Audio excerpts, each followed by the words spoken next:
What is up, my dudes, and that one girl wants to be part of something exclusive? This is Bikes, Beards, and Brews. Let's kick that intro.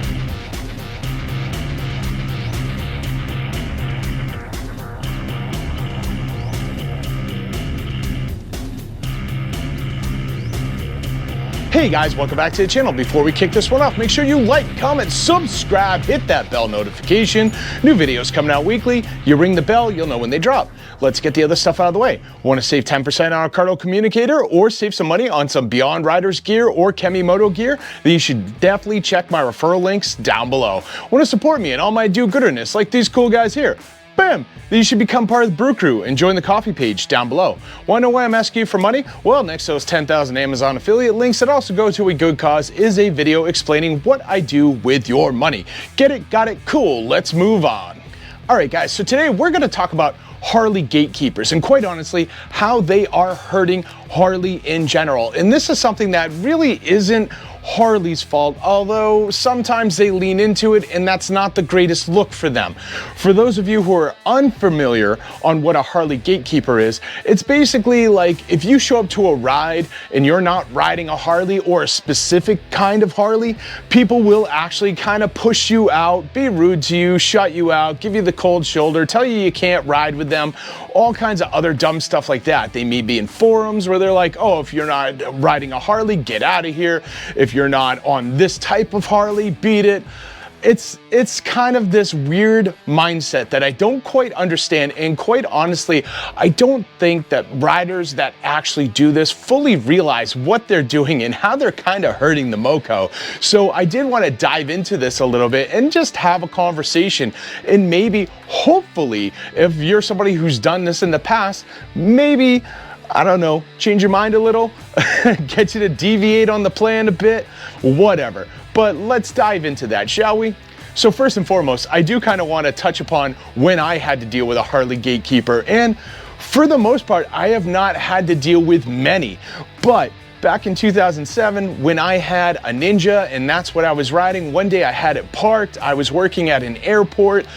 There was a prison transport that came up from North Carolina. A few of the prison guards got off the plane. They were waiting around. They had, like, you know, an inmate they had to pick up and bring to court and all this fun stuff.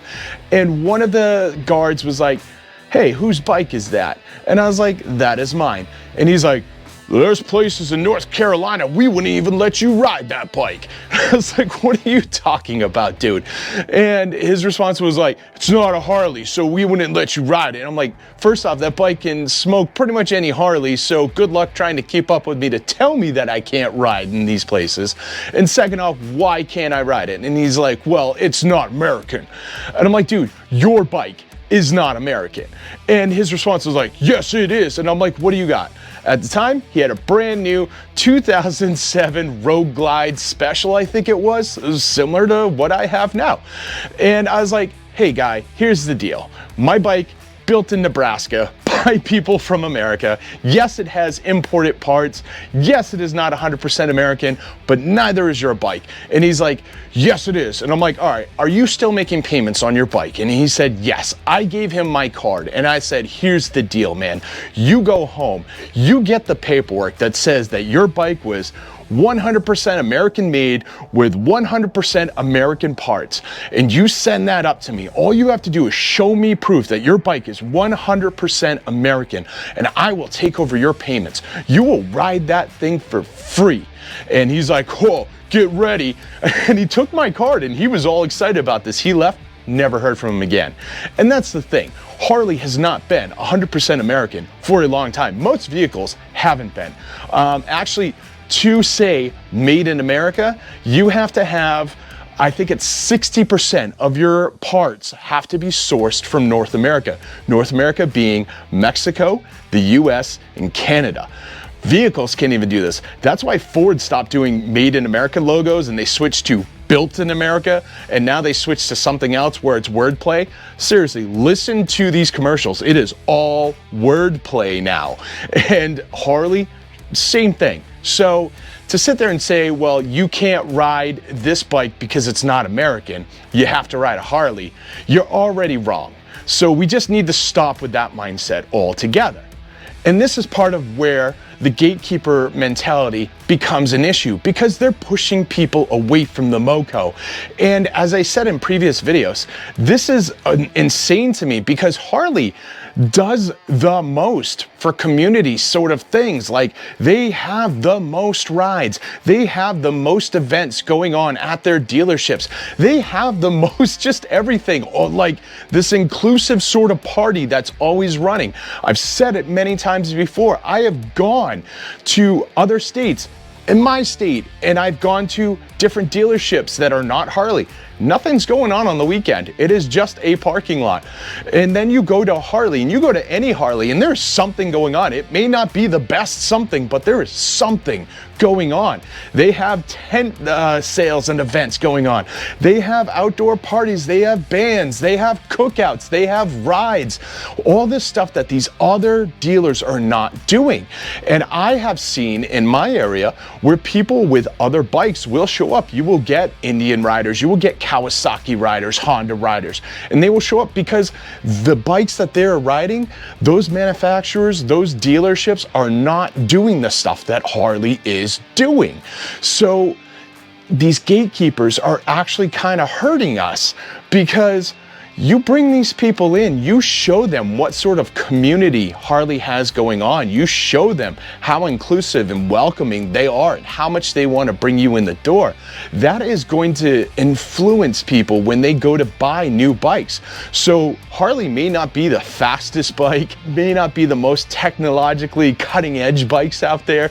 They may not be the most affordable bikes, but that community is going to really affect people and really going to convince people that maybe they should look into a Harley anyway. And that is, as I said, where gatekeepers are going horribly wrong.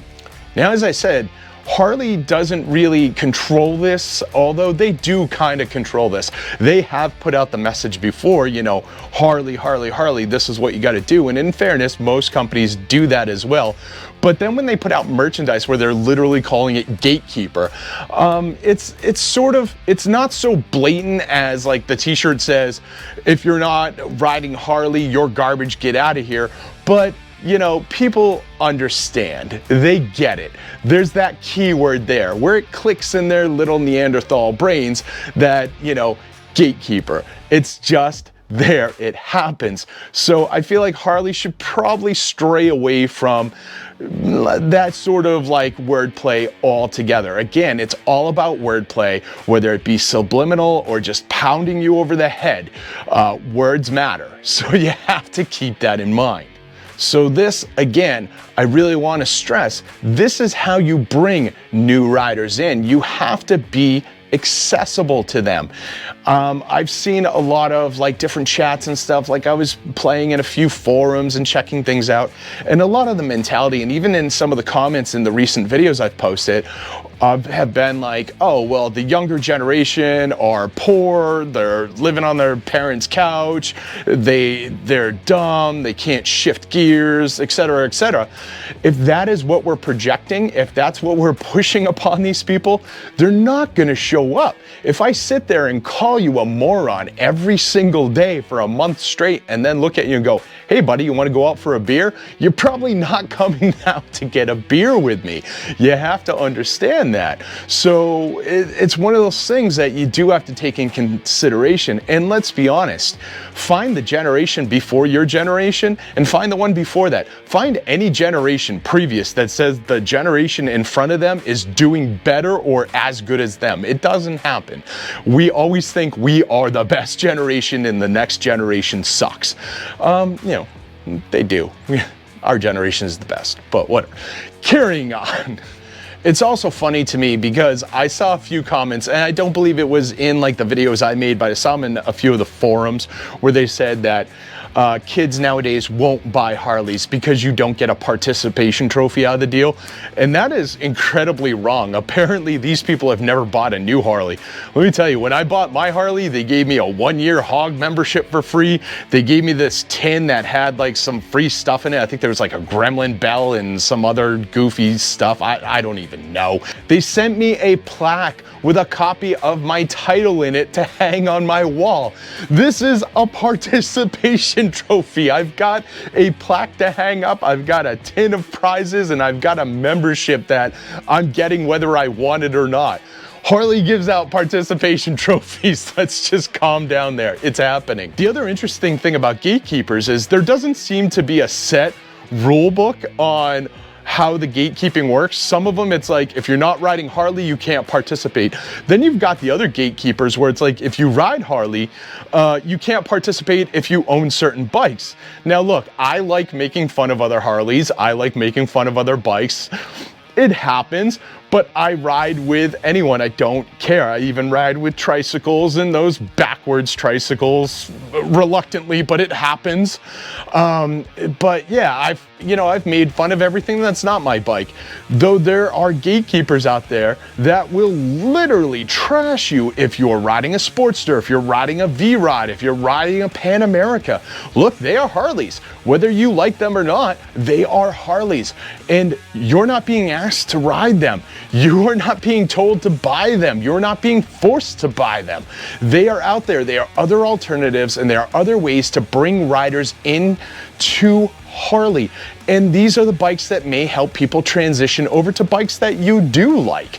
I mean, let's be honest. If you're buying a Sportster, there's a fair chance you're going to upgrade to something else. If you, as a gatekeeper, are sitting there looking at someone going, Harley Sportsters aren't real bikes. Get out of here. That's a girl's bike. You like, oh, we don't accept that as a Harley. Oh, V-Rods, those are dumb. You can't ride with us.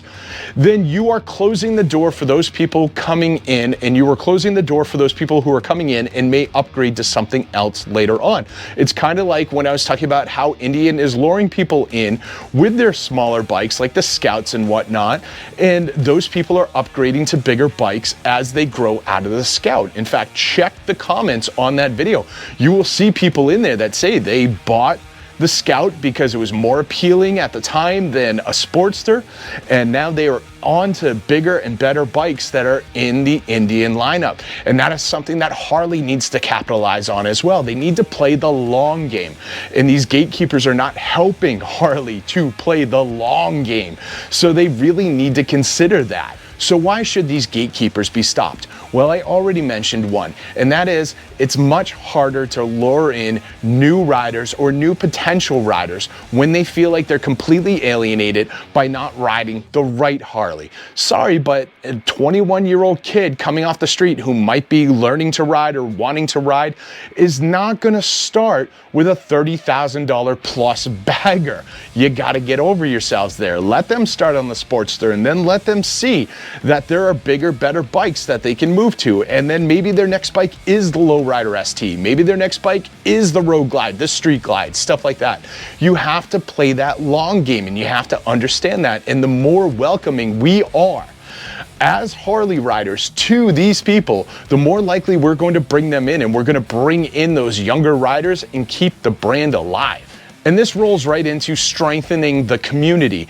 Look, if somebody shows up to a Harley dealership on a Honda Shadow and they want to go for a ride with everyone else on a Harley, you take that Honda Shadow with you. You show them why Harley is doing better than Honda, because let's be honest, Honda is not having those weekend rides, barbecues, bands, all the events that Harley's having going on.